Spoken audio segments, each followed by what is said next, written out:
أعوذ بالله من الشيطان الرجيم. بسم الله الرحمن الرحيم. قد أفلح المؤمنون الذين هم في صلاتهم خاشعون والذين هم عن اللغو معرضون والذين هم للزكاة فاعلون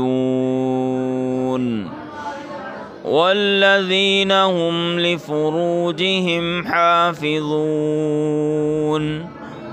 إلا على أزواجهم أو ما ملكت أيمانهم فإنهم غير ملومين. فمن ابتغى وراء ذلك فأولئك هم العادون والذين هم لأماناتهم وعهدهم راعون والذين هم على صلواتهم يحافظون.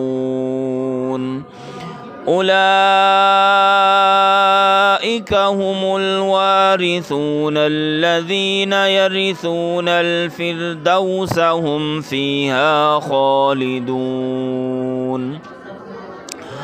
ولقد خلقنا الإنسان من سلالة من طين ثم جعلناه نطفة في قرار مكين ثم خلقنا النطفة علقة فخلقنا العلقة مضغة فخلقنا المضغة عظاما فكسونا العظام لحما ثم أنشأناه خلقا آخر فتبارك الله أحسن الخالقين.